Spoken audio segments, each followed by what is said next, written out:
acompañarnos, por estar junto a nosotros, preguntándole, ¿ahora la Asamblea Nacional se convirtió en la piedra en el zapato para los GATS y las prefecturas después de justamente haber regularizado las reformas al COTAD? Bienvenido. Buenos días, mi querida amiga, buenos días a todos los ecuatorianos que nos ven, un abrazo gigante y aquí estamos para, como siempre, a las órdenes, responder y solucionar cualquier duda que tengan los ecuatorianos. Primera cosa que te digo, si al niño se le quita la teta, el niño llora. Y eso es lo que ha pasado con los municipios y los GATS irresponsables, porque hemos tenido el apoyo de los que realmente pues quieren trabajar como debe de ser y cumplir sus funciones, porque ni siquiera es que están haciendo algo que debería de ser aplaudido. Esto es como cuando vas a sacar plata al cajero automático y porque te da tu plata te vas a poner a aplaudir. No, es obligación de todos nosotros como servidores públicos cumplir con lo que dice la ley y en este caso de los GATS darle obras a la gente. Están acostumbrados a contratar, como bien tú lo dijiste, en el municipio de Quito son más de 22.000, en este caso, personas que trabajan. Es increíble la masa salarial, el gasto que se va a la moza, al pana, al amigo, al vecino y no a los quiteños. Eso pasa en todo el país, en Guayaquil, en todos lados. Vemos cómo se han convertido en agencias de empleo y no realmente en lo que tienen que hacer, servir a los ecuatorianos a través de las obras y las facultades que la ley le da. Eso es realmente lo que hemos hecho, hacer cumplir un 70-30, cumplan la ley y los que se están quejando de eso es lógicamente porque se les acaba la teta. Ahora, frente a esto también, ¿qué expectativas tienen de parte de la Corte Constitucional? Tomando en cuenta que esto va a ser revisado porque ya han puesto varias demandas de inconstitucionalidad varios sindicalistas.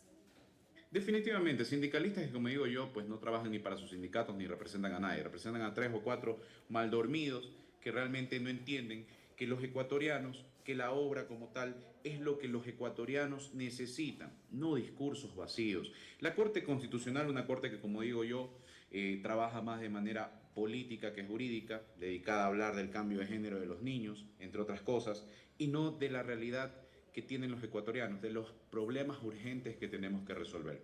Sí, definitivamente es una corte a la que tenemos que enfrentar. Vamos a defender nuestro proyecto de ley, en este caso a detalle. Hemos sido muy minuciosos. Eso sí, hemos tratado un solo tema, hemos cumplido con la urgencia económica para evitar eso. Y hoy por hoy, el que demande de inconstitucionalidad puede hacerlo, está en su derecho, como te digo, trasnochados que no tienen otra cosa que hacer, pero nosotros fuimos muy minuciosos con el proyecto de ley, no estamos yendo más allá de nuestras facultades, estamos haciendo cumplir algo que ya existía, la regla del 70-30. Pero como no se cumple, actualmente tendrán que con el control concurrente del Ministerio de Finanzas cumplir con esta regla.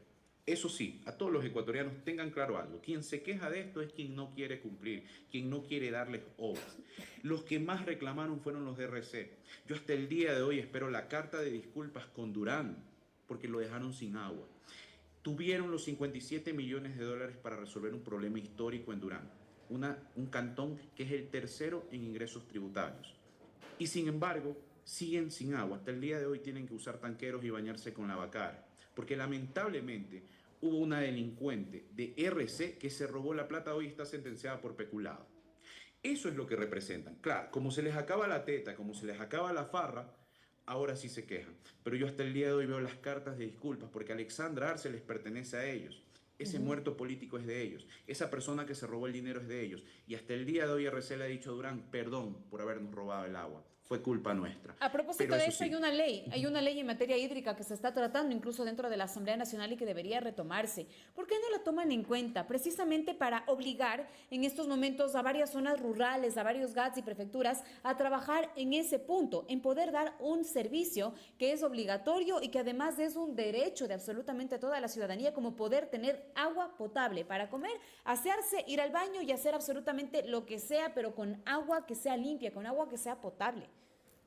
sí, actualmente está en la Comisión de Biodiversidad y Recursos Naturales justamente una ley que tiene que ver para hacer cumplir las leyes que existen sobre tema de agua, calidad de agua, que es un desastre en ciertas ciudades. Hay lugares donde realmente no puedes tomar agua del grifo sin hervir porque termina siendo complicado para la salud.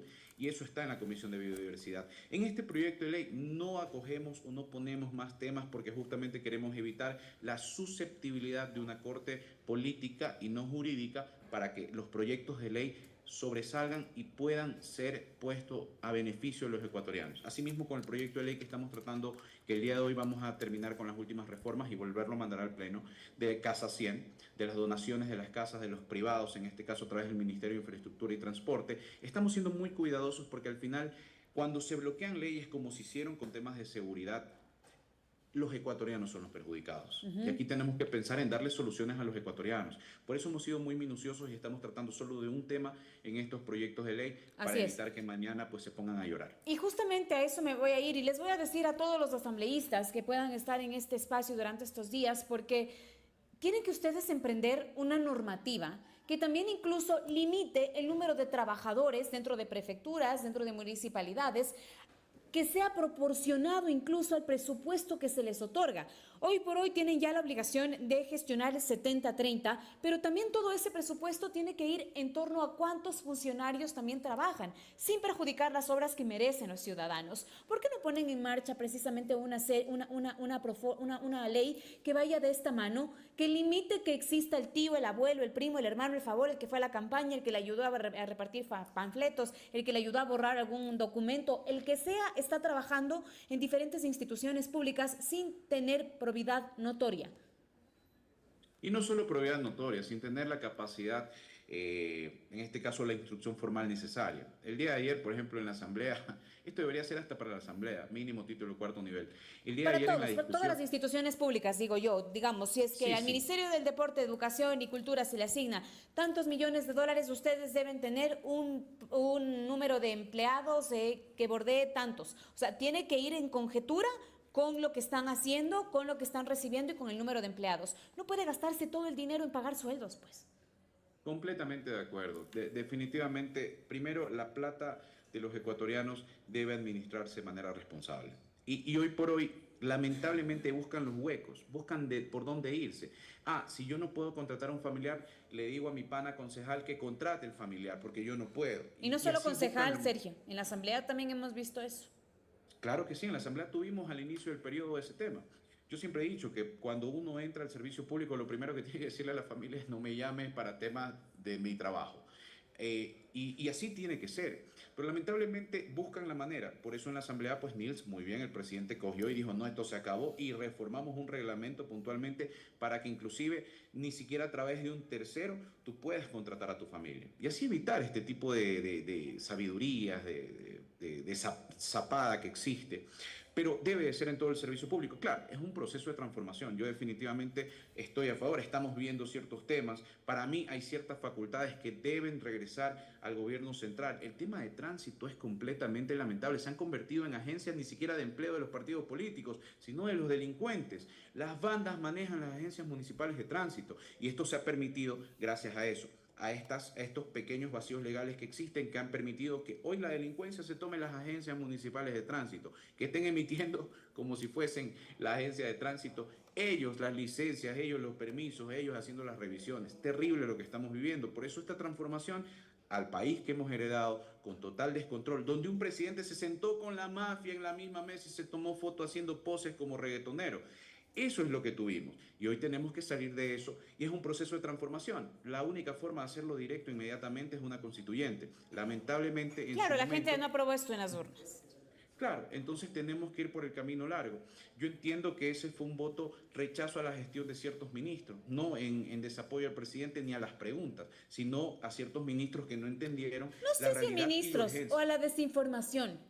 Yo creo que va desde este lado, la parte de la desinformación, porque desde la oposición quisieron calar mensajes completamente equivocados en torno a la privatización del IES, en torno a temas que eran bastante sensibles para la ciudadanía, pero nunca terminaron de comprender cuál era el fondo de poder reformar esta Constitución. Y hoy por hoy vemos estos resultados. Piponazgo, gente que abusa del presupuesto y que ahora tendremos que esperar 2 años, porque eso es lo que toma el poder reformar las leyes. Es correcto, y lamentablemente, como te digo, bueno, entre otros factores, el tema de ciertos ministros que hoy ya no están, porque el plan de desarrollo que tiene el gobierno nacional, que como hoy te digo, tú tocaste un tema del IES que te voy a dar una perlita para que veas y darte la razón, como bien tú lo dices. Como digo yo, ciertos ministros, desinformación, ciertas cosas que hoy ya no están porque el plan se tiene que cumplir con lo que el plan de desarrollo que tiene el gobierno. Hoy tenemos 3 proyectos en temas de viviendas importantísimos, Miti Miti, Casas BIS y VIP, con un crédito del 2.99%. Cuando dijeron eso, lo que tú decías, van a privatizar, nosotros hicimos una reforma, un proyecto de ley que puso en orden el BIES. Hoy, gracias a ese orden y el orden macroeconómico que maneja el gobierno nacional, importantísimo, por eso el riesgo país, hay gente que dice que no se come de eso, pero es tan importante porque nos permitió acceder a estos bonos 2040, que se vendieron rapidísimo porque vieron el orden económico macrofiscal, y eso nos ha permitido a nosotros, con la reforma que hicimos en el BIES, poniendo en orden para que deje de perder plata, que hoy tengamos un crédito con una tasa de interés histórica del 2.99% para que la gente pueda acceder a su casa. Pero claro, a esta gente que no puede acceder a estos créditos, a la gente de escasos recursos, le venimos a solucionar la vida con este proyecto de ley importantísimo de Casa 100, donde los privados son actores principales, la asamblea motiva este tema, el presidente lo ejecuta y hoy por hoy tenemos una oportunidad de resolver el déficit habitacional y de cumplirle sueños a los ecuatorianos con su casita. Hacia allá tenemos que trabajar. Sin duda, pero más allá de esto, de cara a que ya se vienen las seccionales y ya mismo vienen las inscripciones e incluso algunos partidos ya han quedado por fuera de lo que serían las seccionales dentro de la Asamblea Nacional. Le pregunto esto a propósito de la otra pregunta que le hice, si es que podrían poner en marcha esta ley de poder reducir el piponazgo. ¿Hay otras leyes que se podrían venir para poder regular el presupuesto, el trabajo y la transparencia de lo que están gestionando los GATS y las prefecturas? Existen varios proyectos de ley de las diferentes comisiones. Nosotros, por ejemplo, tenemos proyectos de ley en cola que tienen que ver justamente con resolver los problemas de los ecuatorianos. Esa ha sido la conversación que ha tenido la Comisión de Desarrollo Económico con el Ejecutivo. Hoy enfoquémonos en resolver los problemas de los ecuatorianos. Existen, claro que sí, como bien tú dices, leyes que serían importantes para la administración pública. Pero tenemos que hoy empezar por lo urgente y luego por lo importante. Están en cola. Existe ley de repetición que vamos a tratar. ¿Para qué? Para ser responsables a los funcionarios públicos, porque hoy hacen lo que les da la gana. Entonces, dentro de la Comisión de Justicia, con la asambleísta Rossi, estábamos ya evaluando esta ley de repetición, cruzando información para sacar una ley de repetición que realmente haga responsables a los irresponsables. Eso es parte también de atacar a la administración pública, a la mala administración pública. Y asimismo, como te digo, hoy la Comisión de Desarrollo Económico se enfoca en 2 o 3 proyectos económicos más que vamos a trabajar con el Ejecutivo para resolverle la vida a los ecuatorianos. Luego vamos por lo importante. Entonces, arrancamos con el tema de la vivienda. Perfecto. El sueño de todo ecuatoriano es tener su vivienda digna, por eso le hemos dado prioridad absoluta a este proyecto de ley. Pero claro que sí, estamos trabajando en distintos proyectos de ley, donde hay que seguir enfocándonos en la administración pública, en el piponazgo, en la evaluación a los servidores públicos, que hoy por hoy saben que su sueldo a fin de mes está garantizado, hacen lo que les da la gana. Ahora, eso no puede continuar. Asambleísta Peña, también me gustaría abordar cómo ve usted, sé que es de otra comisión, obviamente, pero también es una iniciativa que está tomando hoy por hoy ADN, pues para la fiscalización de la compra de 60 trolebuses que habrían causado un perjuicio a la ciudad por más de $2 millones. Ayer conversábamos con el asambleísta Ordóñez, quien se ha abanderado de esta causa en este espacio, y él nos decía algo súper importante, que sí puede la Asamblea Nacional fiscalizar este caso porque el acuerdo fue hecho directamente con organismos internacionales. Ecuador con organismos internacionales, no Quito, no el municipio, sino es de Ecuador. Entonces, a propósito de esto, ¿se van a fiscalizar otros casos? ¿Cómo avanza también la fiscalización de justamente la compra de estos trolebuses? Mira, definitivamente, como lo dijo el asambleísta Ordóñez, a quien pondero muchísimo sus intervenciones y su lucha, nosotros tenemos que fiscalizar todo. Existe, claro, lógicamente, el COTAT que tiene sus atribuciones, pero yo siempre lo digo, artículo 120, numeral 9 de la Constitución, es claro, habla de todos los servidores públicos. No te dice este sí, este no. Todos los servidores públicos. Y hasta que yo sepa, los alcaldes, los concejales, todos son funcionarios públicos. Pero claro, como bien tú lo dices, esto fue un tema Estado, organismos internacionales, es decir, dinero público. Y hacia allá tenemos que llevar la investigación. Esa investigación, yo estoy esperando pues el informe que nos pasen pues efectivamente de esto para poder conocer más a fondo, porque efectivamente, como bien tú dices, pues no es parte de mi comisión, pero claro que vamos a enterarnos. Y no queda ahí, habrá que investigar otras cosas. Contratos en municipios, hay unos contratos que realmente te quedas bordillos. Hay un municipio en Daule que administra cierta parte de lo que conocemos como Vía San Borondón, pero es Daule, que todos los años, todos, rompen los bordillos y los vuelven a hacer. ¿Y por qué es esto? para llevarse la plata, seamos realistas. Así que ellos creen que son sapos, nosotros hemos dicho claramente que el artículo 120, numeral 9, nos faculta a pedirles información y ahí vamos a ver quién es quién a través de las entidades de control comercial, COP y demás, porque la plata de los ecuatorianos se tiene que respetar. Este tema del trolebús realmente es vergonzoso, pero ya es costumbre, porque sabemos quién está en la alcaldía. Bueno, sí, vamos a ver qué sucede. Creo que este informe va a ser súper importante, no solamente para el resto de la Asamblea Nacional, sino en realidad para todos los ecuatorianos, no solamente para los quiteños, sino para los ecuatorianos, identificar qué se está haciendo con el dinero. Le iba a preguntar para finalizar con temas de la Asamblea Nacional y luego vamos a otros, ¿cómo avanza también las diferentes sesiones del Pleno, tomando en cuenta que han tomado algunos puntos de las diferentes ciudades del Ecuador para poder sesionar en algunos temas? ¿Cuáles van a ser los próximos? Tengo entendido que van a trasladarse hacia los ríos o hacia algunas provincias afectadas por el fuerte temporal. Claro que sí, mira, es importante que cuando tú vas al territorio tienes ese acceso directo con ciertos gremios que no pueden movilizarse a Quito y así conocer la realidad y la necesidad de manera inmediata, a primera mano y poder ponernos a trabajar. Yo así me acuerdo que en algún momento pues tuve conocimiento de las necesidades de un gremio importantísimo que no se lo estaba tratando, que son los trisimoteros. Esta forma de trabajo, imagínate, llega a donde muchas veces ni las redes sociales llegan, a donde la gente realmente de a pie necesita movilización y necesitan que sean normados. ¿Por qué? Porque quieren trabajar. Y esto de aquí es un trabajo directo a más de 25.000 familias, por darte un ejemplo. Eso es lo importante de trabajar en territorio. Yo considero que movernos al territorio es necesario. Consideraría yo que mínimo, indistintamente de la programación que se tenga, la cual yo no manejo, pero respeto mucho, una vez al mes la asamblea debe estar en territorio, debe conectarse con sus jefes, que realmente eso es lo que son todos ustedes para nosotros, y buscar resolver a veces hasta con una llamada, una problemática que se puede tener para que los ecuatorianos comiencen a entender que sus asambleístas somos sus empleados, pero lamentablemente esa desconexión que existe muchas veces porque no pueden trasladarse a Quito, con movernos a territorio se puede acortar porque podemos manejar agenda dentro del territorio en diferentes provincias. En mi caso, al ser un asambleísta nacional, hay que abarcar todo el país. Creo que es importantísimo lo que se está haciendo, visitar, conocer y lógicamente darle urgencia a lo que es urgente. Bueno, creo que la presencia de ustedes también en territorio va a ser muy fructífera, sobre todo porque estar desde la ciudad de Quito a veces no les permite, yo sé que el hacer territorio les ayuda, pero a veces el poder acercarse, y no solamente los de la provincia, sino otros, les permite ver la situación de otros rincones del país para justamente poner sobre la mesa otras leyes que necesita la ruralidad principalmente.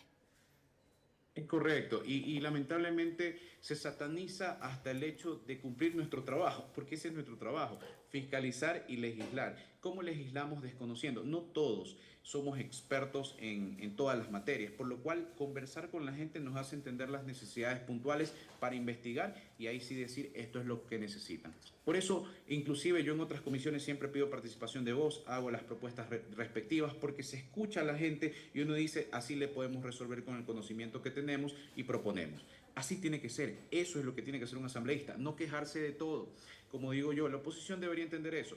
Una oposición propositiva no se queja de todo. Dice, esto está mal, yo te propongo esto. Pero hasta el día de hoy lo único que tenemos es que quieren crear caos, anarquía. Ayer fue vergonzoso escuchar a asambleístas decir que, por ejemplo, el tema de la vivienda, este tema que quién se puede oponer a que los ecuatorianos tengan vivienda digna, decir que estaba mal porque después se iban a aprovechar donando la casa y después el valor del terreno, sin entender un concepto jurídico básico ecuatoriano. Por eso es importante entender que a la asamblea deberían ir los mejores con títulos, que sepan, porque realmente es vergonzoso que no entiendan un concepto jurídico como la transformación, porque cuando haces una casa está incluido el valor del terreno. No entendían ni siquiera eso. Eso es un concepto básico, recuerdo del preuniversitario. Imagínate estar discutiendo eso en un lugar donde la discusión debería ser de altura, de conocimiento, de síntesis a bases de antítesis, propuestas, etcétera. Y no de discusiones que te quedas como, ¿por qué carajo me está preguntando eso si eso es algo básico de conocimiento? Sergio. Ayer tuvimos eso. Sergio, quiero cambiar ahora de tema, ya que hemos, creo que, abordado todo lo que converge a la coyuntura de la Asamblea Nacional. Quiero preguntarle sobre la audiencia de juzgamiento pues, que tiene usted en estos momentos junto a otros 13 procesados en el caso Danubio. Se instaló la semana pasada en Guayaquil, aunque sin acceso público, pese a tratarse de una diligencia de carácter público. ¿Cómo avanza en estos momentos esta audiencia, esta diligencia, esta investigación? Bueno, qué bueno que preguntas, mi querida amiga, porque realmente no se está diciendo la verdad y es impresionante ver cómo cierta prensa puede llegar a caer en error por no preguntar. Primera cosa, no es que recién se instala, esto tiene instalado ya, esta es la séptima, octava audiencia. Ujú. Primera cosa, está dentro de una programación.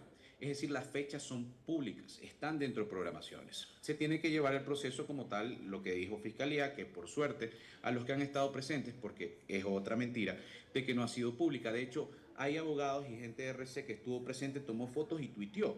Uno de ellos tuiteó, el fiscal muy tibio, este man va a salir porque definitivamente el fiscal fue tibio. No, no es que fue tibio, es que el fiscal cogió un muerto y lógicamente lo que ha salido dentro de la audiencia no les ha gustado y ya están llorando, porque ya obviamente los testigos han dicho, para nada, no lo conozco, no me ha ofrecido, no ha hecho nada de eso, pero sin embargo, inclusive la última testigo dijo claramente, fue una entrevista meramente laboral y a mí no me ha ofrecido absolutamente nada, la testigo estrella.